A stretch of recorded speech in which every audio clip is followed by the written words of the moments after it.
Neşhedü en la ilahe illallah vahdehu la şerike leh ve neşhedü enne seyyidina Muhammeden abduhu ve habibuhu ve resuluhu. Amma ba'd. Ya ibadallah. İttakullaha ve ati'uhu. İnnallaha ma'allezine tekav ve lezine hum muhsinun. Kalallahu Teala fi kitabihil kerim. Euzu billahi mineşşeytanirracim. Bismillahirrahmanirrahim. اَلَّذ۪ينَ آمَنُوا يُقَاتِلُونَ فِي سَبِيلِ اللّٰهِ وَالَّذ۪ينَ كَفَرُوا يُقَاتِلُونَ فِي سَبِيلِ الطَّاغُوتِ صدق الله العظيم. وقال النبي صلى الله عليه وسلم لا تكون كلمة الله هي العليا فهو في سبيل الله صدق رسول الله فيما قال وكما قال. Aziz ve hürmetli Müslümanlar, saygılı cemaat, son vakitte beklemişkendirsiniz Kırım Müslümanlarına ve erkeklerine bir cihadga koşulmağa çağrı yandırdı. Onun için ben cihad ne olganını ve ne vakit yapılganını Peygamber Efendimiz'in hadisleri ve Allah-u Teala'nın ayetleri ışığında açıklamak isterim.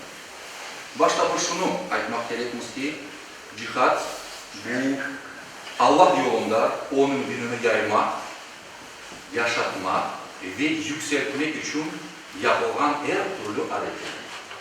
Cihad sözü gayret göstermek demektir. Прилагать усилия. Ve bu her türlü şekilde olabilir. Demek ki cenk bu doğrudan doğru cihad değildir. Cenk bu cihadın bir parçasıdır. İnsanlar sözle de cihad edebilir, eline de cihad edebilir, kalemine de cihad edebilir ve o nefsinin içindeki yaraman tabiatlarına de cihad edebilir. Elinde silahla de cihad edebilir, o da cihadın bir parçasıdır. Allah-u Teala Kur'an-ı Kerim'de cenk sözünü kıtal sözünü ifade ediyor. Ayrı bir kelime, ayrı bir söz kullanır. Peygamber Efendimiz hadisinde de bunu ifade etkendir.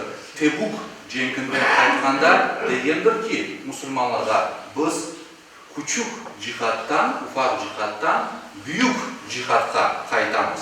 Yani anda kenede şeytanla, nefsimizle ve içimizdeki düşmanlarla mücadele edeceğimiz, yaramay tabiatlarımızla mücadele edeceğimiz degen manada bu sözünü kullangandır. Alimlerimiz bu şekilde bizlerge bunu açıklayır.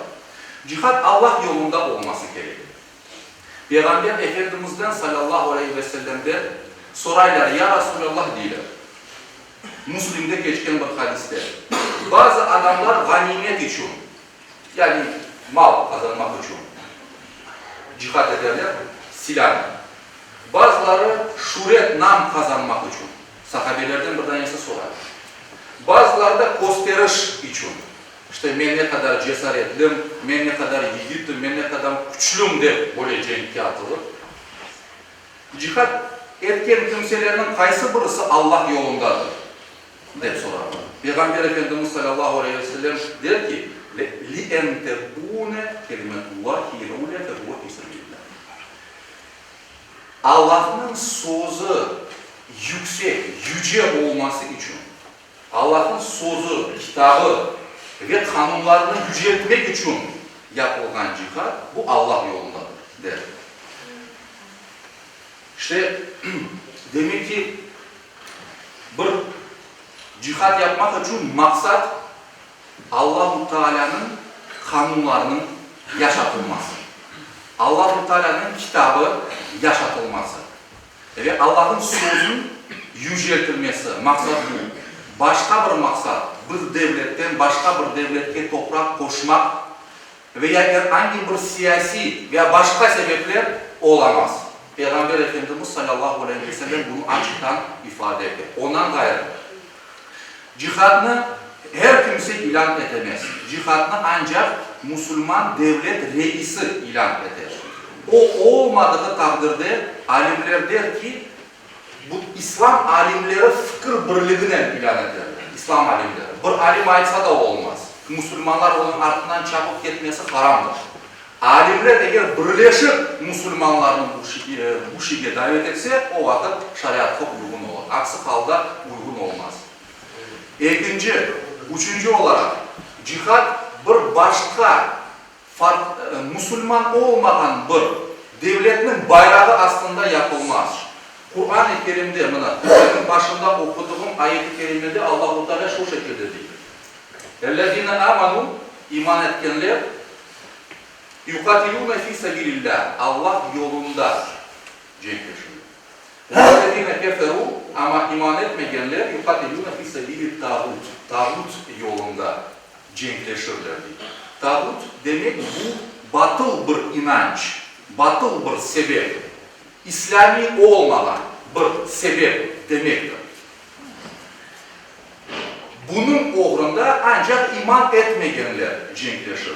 Demek ki İslam'ı yüceltmek ve yaymak maksadıyla ancak Müslümanlar hareket ediyor. Onun dışında başka bir maksat sebebinden koluna bir silah alsa ve bunun adına cihad dese bu dinimizge göre ters ve zıt bir hareket olur ve böyle düşünceyle hareket edip ölgen katiyen şehit olmaz.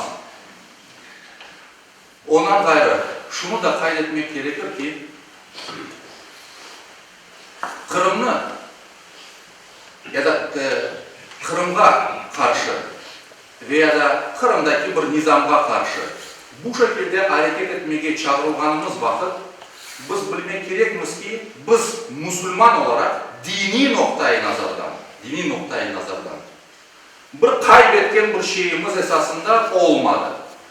Çünkü Kırım Tatar Müslüman halkı olarak bizim özümüzün bir devletçiliğimiz yok. Eğer de öyle bir şey olsaydı o vakit bu argumentasyon yerinde olurdu. Biz özümüzün devletçiliğimizni kaybettik ve onun için cenkleşmek için çağrılamız aysa bu hakikat olurdu. Ama bunda gayb etken başka bir memleket toprağın bir parçasını joydu. Biz vatanımızda nasıl yaşasak öyle de yaşayız. İkinci bir mesele, eğer de dini bir baskı olsa, çünkü dinini yaşatmak için bu hareket yapılabilir, cihat yapılabilir. Eğer de bir yerde dini bir baskı yok ise ve Müslümanlar serbest bir şekilde dinini yaşay ise, o tıpkı Peygamber Efendimiz sallallahu aleyhi ve sellem Mekke'de yaşamanı dair.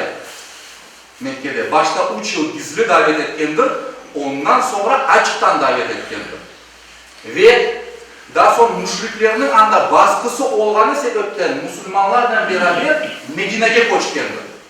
Ve cihat anda farz kılıngandır çünkü İslam devleti anda var eder. Ama Mekke'deki ikinci devirden biz özümüzün vaziyetimizni tenkleştirebiliriz. Çünkü gayrimüslimlerin çokluk olgan bir cemiyet içinde yaşayımız. Ve Peygamberimiz anda hiçbir vakit cihat ilan etmegendir. Ve koşup gelgendir çünkü baskı var eder. Mında ise siz serbest bir şekilde dininizni yaşamaya imkanınız var. Dinin bir toplumda yaşanganının alameti İslam'ın 5 şartının yerine gelmesidir. Yani namaz kılınması, orada tutulması, zekat verilmesi, acılıkta kıtılması ve koşumça olarak elbette ki İslam dinini yaymak için bir manya olmaması. Yani öğretmek ve öğrenmek için bir sıkıntı olmama. Öyle bir sıkıntı şimdi yok. Siz serbest bir şekilde ezanlarınızı okuyusunuz, camilerimizge barasınız, namazlarınızı kılarsınız buna beraber. Ben sizge hutbe açıklayayım, ayetlerini okuyayım, cihat meselesini biz sizden işitemiz, öğrenemiz.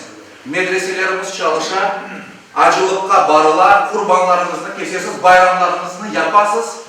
Onun için bir insan bazı elinde olan nimetlerinin kıymetini bilmese, kadrini yetmese Allah-u Teala onlarını alır. Ve biz onu koruduk. Onun için din meselesinde pek mukayyet laf edilmesi gerek din meselesinde ve dini terminolojiyanı farklı usullarda insanların ayakta koymak için ve bir cenkleşmek için, çağırmak için dini terminolojiyanın bu cihat kelimesinin kullanması doğrudur ve şu yankıragan bir çağrıda da bir dini bir temel olmaganını men sizge ayet ve hadisler esasında açıklanan oldu. Allah-u Teala insanlar yanlışır. İnsanlar yanlışır ama cemaatin yanlışması daha az ihtimal vardır. Allah'ın rahmeti cemaatin birliktedir. Peygamber Efendimiz'in hadisleri var. Onun için Allah-u Teala bizlerini birbirimizden ayırmasın. Eğer de içimizden birisi yanlışlar ise elbet bizim vazifemiz emri bil maruf nehy anil münker. Birbirimizni düzeltmektir. Yanlışlığımızı görsetmektir. Doğru niyetle, yaxşı niyetle, kardeşçe. Allah-u Teala bizlerini bu tabiattan ayırmasın inşallah. Birbirimizge sevgiden, saygıdan, hürmetten inşallah biz birbirimizni ayırmasın Allah-u Teala ve dinimizni yaşamak, dinimizni tutmak vatanımızda bizlerge kısmet eylesin.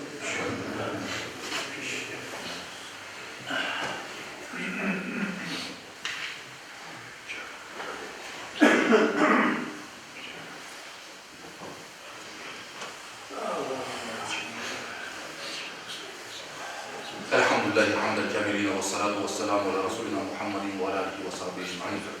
تعظيما لنبيه وتكريما لفخامة شان شرف صفيه فقال عز وجل من خالد مخبرا وآمرا إن الله وملائكته يصلون على النبي يا أيها الذين آمنوا صلوا عليه وسلموا تسليما عليه اللهم صل على محمد وعلى آل محمد كما صليت على إبراهيم وعلى آل إبراهيم إنك حميد مجيد اللهم بارك على محمد وعلى آل محمد كما باركت على إبراهيم وعلى آل إبراهيم إنك حميد مجيد ربنا آتنا في الدنيا حسنة وفي الآخرة حسنة وقنا عذاب النار ربنا اغفر لنا ولوالدينا وللمؤمنين اللهم وارض عن ربك الخلفاء سيدنا ابي بكر وعمر وعثمان وعلي ذوي الصدق والوفاء وبقيه هذه البيت المصطفى اخواننا الانصار والمهاجرين والتابعين الى يوم الجزاء اللهم اغفر للمؤمنين والمؤمنات والمسلمين والمسلمات الاحياء منهم والاموات برحمتك يا وجودك يا غريب مجيب الدعوات اللهم اسلام المسلمين قد يحمل milletimizin, halkımızın yamanlıktan, belalardan, zulmetlerden, fitne fesattan sinimizin korçalar.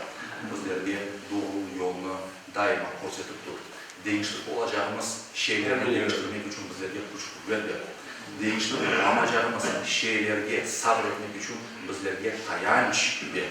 Ve değişiklik olacağımız ile değişiklik olamayacağımız şeylerini ayırmak için bizlerge feraset, akıl, ihsan ver. Amin.